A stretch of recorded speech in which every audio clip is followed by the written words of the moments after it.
আসসালামু আলাইকুম প্রিয় দর্শক, আজকে যে মোবাইলটা নিয়ে আসলে মোবাইলটার মডেল হচ্ছে স্যামসাং A10s। দেখেন তো আমরা A10s এর সমস্যা হচ্ছে এটা ওয়াইফাই এবং ব্লুটুথ কাজ করতেছে না। তো দেখেন আমি ওয়াইফাই যে আইসিটা আছে যে জায়গায় স্টিল আমি রিমুভ করতেছি।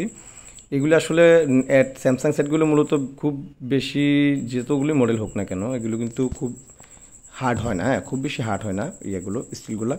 এগুলো আপনি কাটিং প্লাস দিয়ে সুন্দরভাবে কাটা যায়। হ্যাঁ, এগুলো হিট দিয়ে যার যেভাবে ইচ্ছা, যার যেভাবে খুব ভালো হয়, এক্সপার্ট যে যেভাবে এভাবে কাজ করবেন, হয়তো স্টিল হিট দিয়ে তুলতে পারেন, আপনি কাটিং প্লাস দিয়ে কাটতে পারেন। আমি স্যামসাংয়ের ক্ষেত্রে সবচেয়ে বেশি কাটিং প্লাসে কেটে নেই।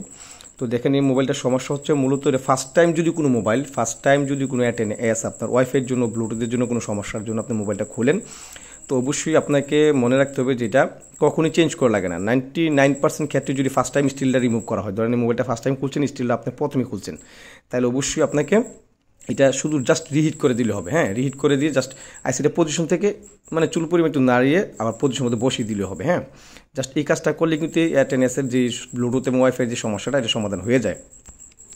কারণ আমি এর আগে যতগুলা A10s মোবাইলে কাজ করছি সবগুলো মোবাইলে দেখছি যদি ফার্স্ট টাইম স্টিল রিমুভ করা হয়েছে বা ফার্স্ট টাইম যদি মোবাইলটা খোলা হয়েছে তাহলে 100% কি হয়েছে, রিহিট করলে কিন্তু কাজটা হয়ে গেছে। তো দেখবেন এটা কিন্তু রিহিট করলে কাজটা হয়ে যাবে ইনশাল্লাহ।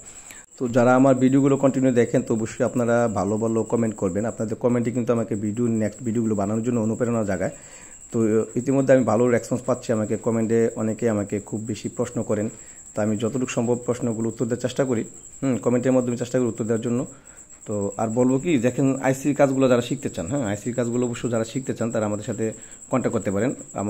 আপনি ইউটিউবে আমার নাম্বার দেওয়া আছে, ইউটিউব ব্যানারে গেলে আপনি আমার নাম্বারটা পাবেন, ওইখান থেকে আপনাকে কন্ট্যাক্ট করতে পারেন। হ্যাঁ, যারা আইসির কাজ, সিপিইউ কাজ এবং অ্যাডভান্স লেভেলের যে কাজগুলো শিখতে চান, আমরা ইনশাল্লাহ সর্বোচ্চ চেষ্টা করি। আমাদের স্টুডেন্ট যারা আছে, এখনও যারা আমাদের কাছে স্টুডেন্ট কাজ শিখতেছে, তাদেরকে আমরা সর্বোচ্চ সহায়তা করে থাকি এবং সবচেয়ে বড় কথা আমরা লাইফ টাইম সাপোর্ট পাবেন। সবচেয়ে বড় বিষয় যেটা লাইফ টাইম বলতে কীরকম, যে আপনি কাজ করতেছেন, যদি আমাদের কাছ থেকে কাজ শেখার পর যদি কোথাও কোনো আটকে যান, তো অবশ্যই আমরা আপনাদেরকে অবশ্যই ফোনে হোক যেভাবে হোক আপনাকে অবশ্যই সাপোর্ট দেবো। যখনই যে সমস্যা আপনি পড়েন আমাকে নক করলে আমি অবশ্যই সাপোর্ট দেবো। ইতিপূর্বে আমাকে অনেকেই কিন্তু ইউটিউব থেকে ভিডিও দেখে আমাকে অনেক প্রশ্ন করেন বা অনেকেই বিভিন্ন সমস্যার জন্য আমাকে প্রশ্ন করে, আমাকে ফোন করেন, হোয়াটসঅ্যাপে নক করেন। তো আমি চেষ্টা করি ইনশাল্লাহ সবাইকে আনসার দেওয়ার চেষ্টা করি।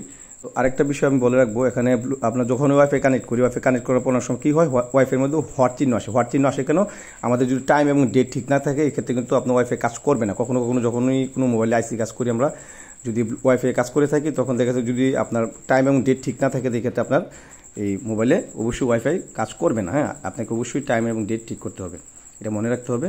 আর আজকে পর্যন্তই, ভালো থাকবেন, আল্লাহ হাফেজ। আর আমাদের ভিডিওগুলো আপনাদের সুন্দর মতামত এবং কমেন্ট আমাদেরকে অবশ্যই জানাবেন। আশা করি আমার এই ভিডিও আপনাদের উপকারে আসবে ইনশাআল্লাহ।